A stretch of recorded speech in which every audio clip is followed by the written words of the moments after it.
ஜனகி சந்தியா சீரியலில் நாளைக்கு ஒரு செம எமோஷனலான பரபரப்பான எபிசோடு வந்திருக்கு. அதுக்கு முன்னாடி வீடியோ பிடிச்சிருந்தா லைக் பண்ணிட்டு பார்த்து சப்போர்ட் பண்ணுங்கள் ஃப்ரெண்ட்ஸ். இந்த பக்கம் வந்து அந்த நர்ஸு வேகமாக ஓடி வராங்க. ஓடி வந்தோடனே அவங்ககிட்ட கேட்குறாங்க ரகுராம்கிட்ட, ஐயா உங்கள் உதவி தேவைப்படும் அப்படின்னு சொன்னோன்னே என்ன ஆச்சு அப்படின்னு கேட்டேன். பக்கத்து ஊர்லேருந்து வந்திருக்காங்க, அவங்களுக்கு வந்து இந்த மாதிரி பிரச்சனை இருக்குது, அங்கே வந்து கரண்ட்டு கட் ஆகிடுச்சு, அதனால் உங்கள் ஜென்ரேட்டருக்கு நீங்கள் கொடுப்பீங்கன்னு சொன்னாங்க ஸ்டாஃப் எல்லோரும், அதனால தான் வந்திருக்கோம் அப்படின்னோன்னே, அப்படியா நீங்கள் ஒன்றும் கவலைப்படாதீங்க, வாங்கம்மா கார்லேயே போயிடலாம் அப்படின்னு சொல்கிறாங்க.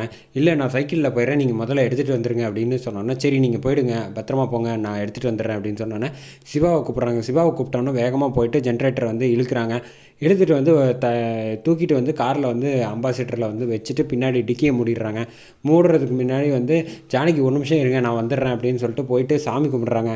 ஆண்டவா அந்த குடும்பத்தில் உள்ளவங்க நல்லபடியாக வந்து வரணும், நீதாம்மா அந்த அம்மாவை பத்திரமா பார்த்துக்கணும் அப்படின்னு சொல்லிட்டு விபூதி எடுத்துகிட்டு முத்தாரம்மன்ட்ட வேண்டிக்கிறாங்க. வேண்டிட்டு வந்துட்டு கையில் வந்து விபூதி எடுத்துகிட்டு வராங்க. வந்தோடனே வந்து ஏங்க நானும் வரேங்க அப்படின்னு. நீ எதுக்குமா இந்த ராத்திரியில் கரண்ட் இல்லாதப்போ கஷ்டப்படுற அப்படின்னு. பரவாயில்லைங்க எனக்கு என்னமோ பதட்டமாகவே இருக்குது, அவங்க நல்லபடியாக இருக்கணும்னு நானும் இப்போ வேண்டிட்டு வச்சுருக்கேன் கையில் விபூதி அப்படின்னு. சரி நீ வா அப்படின்னு சொல்லிட்டு இங்கே வந்துடுறாங்க. வந்ததுக்கப்புறமேட்டுக்கு உடனே வந்து அந்த பக்கம் வந்து ரொம்ப பதட்டத்தில் இருக்காங்க எல்லாரும்.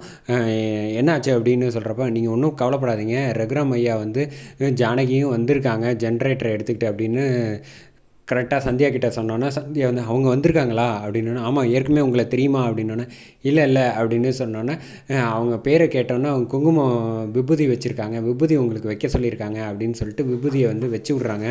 வச்சதுக்கப்புறமேட்டுக்கு பார்த்தா அவங்க வந்து எல்லாமே நார்மல் ஆயிடுறாங்க. அதுக்கப்புறமேட்டுக்கு வந்து இந்த சமயத்தில் வந்து சிவா வந்து, நீங்கள் அண்ணா நீங்கள் முதல்ல போங்க, இந்த அப்பப்போ வந்து மக்கர் பண்ணும், ஆன் ஆகும் ஆஃப் ஆகும், நான் கூட இருந்து பார்த்துக்கிறேன், நீங்கள் போய் பாருங்கள் அவங்க அண்ணி பக்கத்தில் இருங்க அப்படின்னு சொன்னோன்னே வந்துடுறாங்க.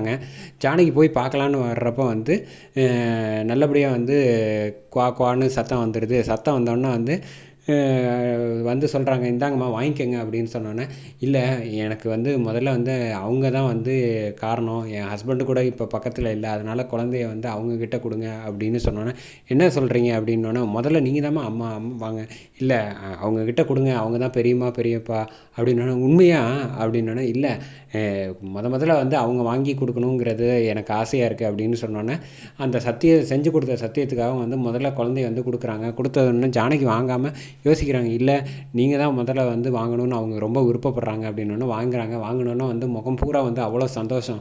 ரகுராம் கிட்டே கொடுத்தோன்னா வந்து, எதுக்கு ஜானகி இருக்கட்டும் அப்படின்னு, பரவாயில்ல வாங்கினோன்னா பார்க்க முதல்ல நீங்கள் தான் தூக்கியிருக்கீங்க அப்படின்னு வந்து சொல்லி சர்க்கரை இதெல்லாம் வந்து ஊட்டி விட்றாங்க குழந்தைக்கு. ஊட்டி விட்டதுக்கப்புறமேட்டுக்கு அவங்க அம்மாவை பார்க்கலாமா அப்படின்னு ஜானகி கேட்குறேன்.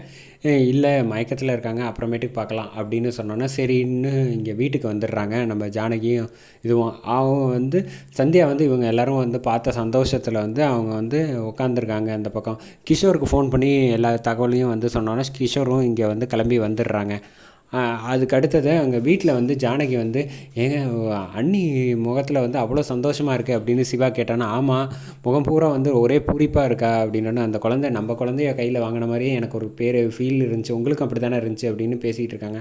ஆமாம் எனக்கும் அதே மாதிரி தான் இருந்துச்சு அப்படின்னு சொன்னோன்னே, ரகுராம் கிட்டே வந்து இருங்க நான் போய் வந்து விளக்க வச்சுட்டு வந்துடுறேன் அப்படின்ட்டு வைக்கலான்னு போகிறாங்க. அதே சமயத்தில் அந்த இடத்துல மயக்கம் போட்டு விழுந்துடுறாங்க.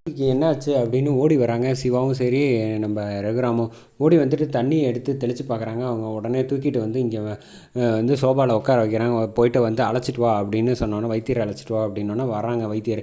அந்த அம்மா வந்து பார்த்துட்டு கையை பிடிச்சி கண்ணை பிடிச்சி பார்க்குறாங்க. பார்த்ததுக்கப்புறமேட்டுக்கு, நீங்கள் ஒன்றும் கவலைப்பட தேவையில்லை, ரொம்ப சந்தோஷமான விஷயந்தான், வந்து நீங்கள் அப்பாவாக போகிறீங்க, ஜானகி அம்மாவாக போகிறாங்க அப்படின்னு சொன்னோன்னே மகம் பூரா வந்து சந்தோஷம் தாங்கலை. எத்தனை வருஷமாக நம்ம வந்து வெயிட் பண்ணிகிட்டு இருந்தோம், கடைசியில் வந்து அந்த குழந்தை கிடச்ச சந்தோஷத்தினால தான் நமக்கு நடந்திருக்கு அப்படின்னு சொன்னோன்னே, ஏங்க நான் போய் அந்த அம்மாவை பார்த்துட்டு வரணும், எனக்கு ரொம்ப ஆசையாக இருக்குது அப்படின்னோன்னே, நீங்கள் ஒன்றும் கவலைப்படாத, அதுதான் சொல்லியிருக்காங்கல்ல 2 நாள் ஆகும் அவங்க வந்து உடம்பு வந்து சரியாகிறதுக்கு, அதுக்கப்புறமேட்டுக்கு போய் அவங்கள பார்ப்போம் அப்படின்னு சொல்லிட்டு இந்த தகவலை வந்து பார்க்கலான்னு சொல்கிறப்ப வந்து சரின்ட்டு இங்கே சந்தியாவும் சரி இவரும் நம்ம கிஷோரும் வந்து ஓரமாக ஒளிஞ்சிக்கிறாங்க. இன்னொருத்தவங்க கிட்ட குழந்தைய கொடுத்துட்டு அவங்கக்கிட்ட வந்து பேர் வைக்கிறதுக்காக சொல்கிறாங்க. அவங்க பார்த்துட்டு உங்கள் குழந்தை வந்து கையில் வாங்கினதுனால தான் வந்து எங்களுக்கு வந்து சந்தோஷமான விஷயம் எல்லாம் நடந்துச்சு அப்படின்னு சொன்னோன்னே, நீங்களே பேர் வைக்கணும் அப்படின்னு சொன்னோன்னே, என்ன நாங்களா பேர் வைக்கிறது அப்படின்னோடனே, பரவாயில்ல நீங்களே பெரியப்பா பெரியம்மாவாக இருந்து என் குழந்தைக்கு பேர் வைங்க, ஒன்றும் தப்பு கிடையாது அப்படின்னு சொல்லிட்டு அந்த அம்மா வந்து கொடுக்குறாங்க. கொடுத்தோன்னே குழந்தைய வந்து ரகுராமும் ஜானகியும் கையில் வாங்குறாங்க. அதை விஷயத்தை வந்து கண்குளிர பார்த்து சந்தோஷப்பட்டு கண் கலங்கி நிற்கிறாங்க. கிஷோர் வந்து ஆறுதல் சொல்கிறாங்க, நம்ம சந்தியாவுக்கு நான் செஞ்சு கொடுத்த சத்தியம் நிறைவேற்றிட்டேன் அப்படின்னோடனே அக்கா வந்து பேர் வைக்கிறாங்க. மாயா மாயா மாயா, இது தேவதை மாதிரி இருக்கால்ல அப்படின்னு சொல்லிட்டு, இவ வாழ்க்கை பூரா வந்து ரொம்ப சந்தோஷமாக இருப்பா அப்படின்னு வந்து இளவரசி மாதிரி வாழ்வா அப்படின்னு பேசிக்கிட்டு இருக்காரு நம்ம ரகுராம.